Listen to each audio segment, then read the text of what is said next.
Alex ബ്രദറിന് ഈ Sean ജോർജും ഒക്കെ ആയിട്ട് നല്ല ഒരു ബന്ധമുണ്ടല്ലോ. ഉം. ശരിക്കും കേരളത്തിൽ ഷോൺ ജോർജും അതോടൊപ്പം തന്നെ PC ജോർജും ഈ തെരഞ്ഞെടുപ്പ് കഴിഞ്ഞതിന് ശേഷം ഒരു വലിയ തരംഗമായി മാറി എന്നുള്ളതാണ് ഞാൻ മനസ്സിലാക്കുന്നത്. കാരണം തെരഞ്ഞെടുപ്പിന് ശേഷമുള്ള പത്രവാർത്തകളും അതുപോലെയുള്ള TV ചാനലുകളുടെ വാർത്തകളിൽ മുഴുവൻ നിറഞ്ഞു നിൽക്കുന്നത് ഷോൺ ജോർജ് ആയിരുന്നു. അതോടൊപ്പം തന്നെ PC ജോർജുമാണ്. കത്തോലിക്ക സഭയുമായി ഇവർ ഉടക്കുകയാണോ? എന്താണ് ഇതിന്റെ ഒരു യാഥാർത്ഥ്യം? ദീപിക എന്ന ദിനപത്രവുമായി ബന്ധപ്പെട്ട് ചില പ്രശ്നങ്ങൾ നടക്കുന്നു. ദീപിക കത്തോലിക്ക സഭയുടെ മുഖപത്രമാണ് എന്ന് അവകാശപ്പെടുന്നുവെങ്കിലും അത് മറ്റ് ചില വ്യക്തികളുടെ, ഇസ്ലാമിസ്റ്റുകളുടെ കയ്യിലേക്ക് അത് പോയി എന്നുള്ളതാണ് PC ജോർജ് പറഞ്ഞിരിക്കുന്നത്. അപ്പോൾ എന്താണ് സഭയും PC ജോർജും ഷോൺ ജോർജും ദീപിക പത്രവുമായി ബന്ധപ്പെട്ടുള്ള പ്രശ്നങ്ങൾ, അതിന്റെ യാഥാർത്ഥ്യം എന്താണ്, അതിന്റെ ഒരു അവസ്ഥ ഇപ്പോഴെന്താണ്, ഇനി അത് ഭാവിയിൽ അത് ഏത് രീതിയിലേക്ക് ഈ പ്രശ്നമായി തീരാൻ ഉള്ള സാധ്യതയുണ്ട്, അത് PC ജോർജിനെയും ഷോൺ ജോർജിനെയും ഏത് രീതിയിൽ ബാധിക്കും, അത് BJPയെ എങ്ങനെ ബാധിക്കും എന്നുള്ള ചില ചോദ്യങ്ങളാണ് ഞാൻ ഇപ്പോൾ ചോദിക്കാൻ ആഗ്രഹിക്കുന്നത്. ഈ ദീപിക എന്ന പത്രം ഒരു കാത്തലിക് പത്രമാണ്. അത് നസ്രാണി ദീപിക എന്ന പേരിലാണ് ആദ്യം അത് അറിയപ്പെട്ടത്. നിതിരിക്കൽ മാണിക്കത്തിനായർ എന്ന് പറയുന്ന ഒരു കത്തോലിക്ക പുരോഹിതനാണ് ഇത് തുടങ്ങുന്നത്. പുള്ളിയുടെ ഇതിലുള്ള ഒരു പത്രമാണ് പാലായില്. അത് കേരളത്തിലെ ആദ്യത്തെ മലയാളം പത്രമാണ് ദീപിക. അത് കത്തോലിക്ക സഭയ്ക്ക് വേണ്ടി, കത്തോലിക്കരുടെ ആവശ്യങ്ങൾക്ക് വേണ്ടി ഉണ്ടായ ഒരു പത്രമാണ്. അതിലൂടെ കത്തോലിക്കർക്ക് വേണ്ടി മാത്രമല്ല ക്രൈസ്തവർക്ക് വേണ്ടി സംസാരിക്കുന്ന ഒരു പത്രമാണ് ദീപിക. എന്നും കത്തോലിക്കർക്ക് വേണ്ടി നിന്നൊരു പത്രമാണ്. എന്നാൽ കുറച്ച് വർഷമായിട്ട് ദീപിക, മനോരമ, ഒത്തിരി മാധ്യമങ്ങൾ വന്നപ്പോൾ ദീപികയിൽ വലിയതായ സാമ്പത്തിക നഷ്ടമൊക്കെ ഉണ്ടായി. പിന്നെ ദീപികയുടെ പലരെയും പിരിച്ചുവിട്ടു. അതിൻ്റെ പൂട്ടാനുള്ള ഇതിലേക്കായി. ആ സമയത്താണ് ഒരു മുസ്ലിം ഈ പത്രം ഏറ്റെടുക്കുന്നത്, ഹാരിസ് അബൂബക്കർ. എല്ലാവർക്കും അറിയാം. അത് പുള്ളിയാണ്ട് 6 കോടി രൂപ കൊടുത്ത് ഈ പത്രം ഏറ്റെടുത്തു. ആ പത്രം ഏറ്റെടുത്ത് കഴിഞ്ഞപ്പോൾ PC ജോർജും ഒക്കെ പലരും ശ്രമിച്ചു അത് തിരികെ പിടിക്കാൻ. അമേരിക്കയിലെ ഒരു കത്തോലിക്കനായ മനുഷ്യൻ ഇത് തിരികെ പിടിക്കാൻ വേണ്ടി പലരും ശ്രമിച്ചു. പക്ഷെ എന്ത് എന്നാലും തിരികെ കൊടുക്കത്തില്ല, ഹാരിസ് പറഞ്ഞു. എന്നാൽ PC ജോർജ് ഇതിൻ്റെ അകത്ത് ഇടപെട്ടാണ് ഈ കത്തോലിക്ക സഭയ്ക്ക് വേണ്ടി തിരികെ ഈ പത്രം പിടിച്ചു കൊടുക്കുന്നത്. പുള്ളിയുടെ വളരെ ശക്തമായ ഇടപെടൽ ഉണ്ടായിട്ടുണ്ട്. കാര്യം PC ജോർജ് കത്തോലിക്കർക്ക് വേണ്ടി മാത്രമല്ല ക്രൈസ്തവർക്ക് വേണ്ടി ശക്തമായി സംസാരിക്കുന്ന ഒരു വ്യക്തിയാണ്. എന്നാൽ നമ്മുടെ കേരളത്തിലെ ക്രൈസ്തവര് കുറച്ച് നാളായിട്ട് ശരിക്കും ഒരു ഭീഷണിയുടെ വക്കിലാണ്. പ്രത്യേകിച്ച് നിങ്ങൾക്കറിയാമല്ലോ, മുനമ്പം വിഷയം വന്ന സമയത്ത് ക്രൈസ്തവ ഭൂരിപക്ഷമുള്ള ക്രൈസ്തവർ മാത്രമുള്ള മുനമ്പത്ത് അവരൊരു കുടിയിറക്ക് ഭീഷണി നേരിട്ടപ്പോൾ അവിടെ സംസാരിക്കാൻ ബഹുമാനപ്പെട്ട PC ജോർജ് മാത്രമേ ഉള്ളായിരുന്നു. അവർക്ക് വേണ്ടി സംസാരിക്കാൻ BJP അല്ലെങ്കിൽ ഷോണും ഒക്കെ ആയിരുന്നു വന്നത്.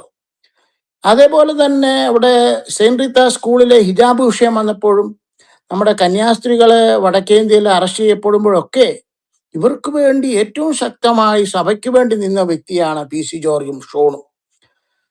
എന്നാൽ PC ജോർജിന് ഏറ്റവും അധികം ദേഷ്യം പിടിപ്പിച്ച ഒരു വസ്തുത എന്ന് വെച്ചാൽ, അവര് ഈ ഇലക്ഷന് BJP സ്ഥാനാർത്ഥികളായി നിൽക്കുമ്പോൾ PC ജോർജ് നേരത്തെ ഇടതുപക്ഷത്തിലും വലതുപക്ഷത്തിലും ഒക്കെ നിന്നു, കേരളത്തിന്റെ ചീഫ് വിപ്പായിരുന്നു. എന്നാൽ ഇലക്ഷൻ ആയ സമയത്ത് കുറച്ചു നാളായി ദീപിക ഇവർക്കെതിരായിട്ട് ഉള്ള ഒരു നീക്കം ആരംഭിച്ചു. കാര്യം ഇവരെ തകർക്കുക എന്നുള്ള ലക്ഷ്യം ഇതിന്റെ പിന്നിൽ ആർക്കോ ഉണ്ട്. അതുകൊണ്ടാണ് PC ജോർജ്, അതിന് ഏറ്റവും PC ജോർജിനെ ദേഷ്യപ്പെടുത്താനുള്ള കാരണമെന്ന് വെച്ചാൽ, കാഞ്ഞിരപ്പള്ളി ബിഷപ്പ് ഇലക്ഷന്റെ തലേ ദിവസം മഠങ്ങൾ, അവിടെ ഈ കുറെ മഠങ്ങളുണ്ട്, കുറേയേറെ കുറെ വോട്ടുകളുണ്ട് അവിടെ. ഈ മഠങ്ങളിലെ വോട്ട് വളരെ നിർണായകമാണ് വിജയത്തിനും തോൽവിക്കും. കാഞ്ഞിരപ്പള്ളി എന്ന് പറയുന്ന സ്ഥലത്ത് കാഞ്ഞിരപ്പള്ളിയിലെ ബിഷപ്പ് വിളിച്ച് പറയുകയാണ്, ഇപ്രാവശ്യം UDF വോട്ട് ചെയ്യണം, കോൺഗ്രസിന് വോട്ട് ചെയ്യണമെന്ന് പറഞ്ഞപ്പോൾ PC ജോർജ് ഒന്നും പറഞ്ഞില്ല. കാര്യം PC ജോർജിനെ സംബന്ധിച്ചിടത്തോളം ഈ പ്രാവശ്യം ജയിക്കണം, ഷോണിന് ജയിക്കണം. കാര്യം അവർ ക്രൈസ്തവരുടെ ഒരു ആവശ്യമാണ്. PC ജോർജിന് വർഗീയവാദിയൊന്നുമല്ല, ക്രൈസ്തവർക്ക് വേണ്ടി സംസാരിക്കുക. ഞാനൊരു ക്രിസ്ത്യാനിയാണ്, എനിക്ക് ഒരു മതത്തോടും വിരോധമല്ല, പക്ഷെ ഞാൻ എപ്പോഴും ക്രൈസ്തവന് വേണ്ടി സംസാരിക്കണം. അത് നമ്മുടെ കടമയാണ്. നമുക്ക് വേണ്ടി ആരെങ്കിലും സംസാരിക്കണ്ടേ? ഇവിടെ കേരളത്തിലെ ഏതാണ്ട് 20ഓളം സീറ്റ് MP-മാരുണ്ട്. അതിലാണ്ട് 10ഓളം പേര് ക്രൈസ്തവരാണ്, അതും കത്തോലിക്കരാണ്. ഇവരാരും തന്നെ ക്രൈസ്തവർ കൊണ്ട് സംസാരിക്കുന്നില്ലെന്നുള്ളതാണ്. ഇവിടെ മുനമ്പം വിഷയം വന്നപ്പോഴും സെന്റ് റീത്താസിലെ വിഷയം വന്നപ്പോഴും പാലാ ബിഷപ്പിനെ ആക്രമിച്ചപ്പോഴും ആരും തന്നെ ക്രൈസ്തവർക്ക് കൊണ്ട് സംസാരിക്കുന്നില്ല. ഇവിടെയാണ് പി സി ജോർജും ഷോണിന്റെയും അത്യാവശ്യമാണ്. അപ്പോൾ പി സി ജോർജ് ഇലക്ഷൻ കഴിഞ്ഞ ശേഷം പുള്ളി തുറന്നടിച്ചു. പുള്ളി പറഞ്ഞു, ഞാൻ ഒരു ക്രിസ്ത്യാനിയായി സഭയ്ക്ക് വേണ്ടി എന്നും സംസാരിക്കുകയും സഭയ്ക്ക് വേണ്ടി ഏറുകൊള്ളുകയും ചെയ്യുന്ന എനിക്ക് വേണ്ടി പുള്ളി പറഞ്ഞ പ്രധാനപ്പെട്ട ഒരു കാര്യം, ഒരു ബിഷപ്പിന്റെ പണി ചെയ്യണം. ബിഷപ്പ് രാഷ്ട്രീയം പറയുകയാണെങ്കിൽ അയാൾ രാഷ്ട്രീയക്കാരനാണ്. ഒരു കത്തോലിക്ക സഭയിൽ തന്നെ പാലായിൽ തന്നെ മാണി സി കാപ്പനുണ്ട്. പുള്ളി കോൺഗ്രസിന്റെ ഒരു സ്ഥാനാർത്ഥിയാണ്. പണ്ട് LDF-ലായിരുന്നു. ജോസ് കെ മാണിയുണ്ട്. പുള്ളി ഇടതുപക്ഷത്തിന്റെ സ്ഥാനാർത്ഥിയാണ്. അതേപോലെ പി സി ജോർജ് ഉണ്ട്. പുള്ളി BJP. അവർ 3 പേരും ഓരോ സഭയിലെ മെമ്പേഴ്സാണ്.